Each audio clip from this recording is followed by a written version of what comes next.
నాకు ఒక వ్యవహారం గుర్తొస్తుంది అధ్యక్ష.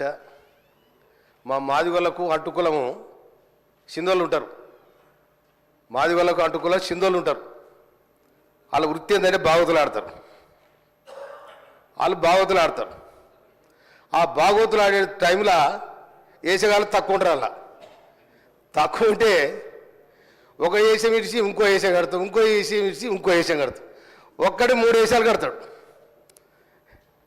కనుక వీళ్ళు గత ప్రభుత్వం మంత్రులు ఎమ్మెల్యేలు రోజుకో వేషం వేసుకొని వస్తున్నారు. మరి మీరు ఏం చేసినో చెప్పాలి, ప్రజలకు ఏం చేసినో చెప్పాలి. మంత్రులే చేసిర్రు, ఎమ్మెల్యే చేసిండ్రు, ఇసుక దోపిడిగాళ్ళు, భూ దోపిడిగాళ్ళు సర్వం దోచుకున్నారు. ఇవాళ వచ్చి వేసానేసి ఎంతమంది ఆటో వాళ్ళని మీ ఇళ్ళకి రానిచ్చిర్రు, ఎంతమంది ఆటో కార్మికులు మీ ఇళ్ళకి రానిచ్చిర్రు, ఎంతమంది రైతులను కాపాడారు. మీ ఇవాళ పచ్చగుడ్డ వేసుకొని మీరు ఇవాళ మీరు రైతేసం వేసుకొని అంత ఏదో నాటకాలు ఆడుతూ ఉన్నారు. ఆటో డ్రైవర్లా మీరు ఆటో డ్రైవర్లా? ఏ ఆటోలో చూసారు మీరు? ఆటోలో కూర్చొని పక్కన కూర్చొని పరుగులు తీయడం ఇదే చక్కదనం అండి. ఒక సభను కూడా మీరు ఇక్కడ డిస్టర్బ్ చేయాలి, ప్రభుత్వాన్ని బదనం చేయాలి, ఏమో మీ ప్రయత్నం చేస్తారు. పాపం మీతో ఏమైంది మీకు? ఇలా మీరు ఏనాడు కూడా రైతుల కోసం మాట్లాడలే, ఏనాడు కూడా ఆటో డ్రైవర్ల కోసం మాట్లాడలే.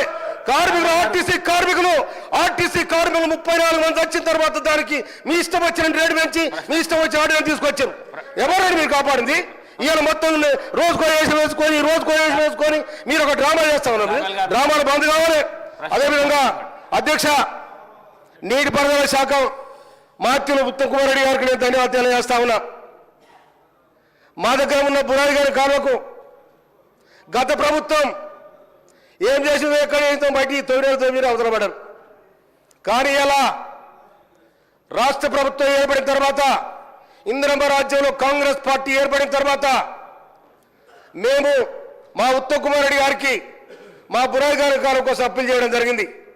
వారు 267 కోట్ల రూపాయలతోని 98 కిలోమీటర్లు పూర్తి చేయడానికి వారు బడ్జెట్ కేటాయించి టెండర్కు అయింది. వారు ధన్యవాదాలు. అదేవిధంగా కేతిరెడ్డి కాలువ 40-50 నుంచి 2 మండలాలు కలుస్తాయి. మధ్యరాల తుంగతుర్తి 2 మండలాలు కలుస్తాయి. ఆ కేతిరెడ్డి కాలువని ఎవరు పట్టించుకున్న పాపరబోలే. దాదాపు దాని కింద 150 ఎకరాలు మారుతుంది. కానీ కేతిరెడ్డి కాలువ కూడా దాదాపు 13 కోట్ల రూపాయలు మంజూరు చేసినందుకు గౌరవనీయులు ఉత్తమ్ కుమార్ రెడ్డి గారికి, రాష్ట్ర ప్రభుత్వానికి నేను హృదయపూర్వక ధన్యవాదాలు తెలియజేస్తా ఉన్నా. అదేవిధంగా గౌరవ నాకు అవకాశం వచ్చింది, ఒక్క నిమిషం అధ్యక్ష. ఎర్రబాడు దొరలు నూతనకల్ మండలం ఎర్రబాడు దొరలు ఒక 60 సంవత్సరాల క్రితం దాదాపు 2300 ఎకరాల భూమి చిన్న సన్నకారు రైతులు వారి దగ్గర కొనడం జరిగింది. కానీ ఇప్పటి వరకు 60 ఏళ్ళుగా వారికి పట్ట లేదు, ఏది లేదు, ఎక్కలేదు. కానీ భూ కబ్జాల వాళ్ళే ఉన్నారు. దయచేసి చట్టం మారింది, ధరణి మారింది, తర్వాత భూమాత సిస్టమ్ వస్తుంది. కాబట్టి దాంట్లో ఆ రైతులందరూ కూడా పట్టాలిచ్చి దాదాపు 2600 ఎకరాల భూమి ఆ రైతుల చేతుల్లో ఉంది. వాళ్ళ కబ్జాలో ఉన్నారు.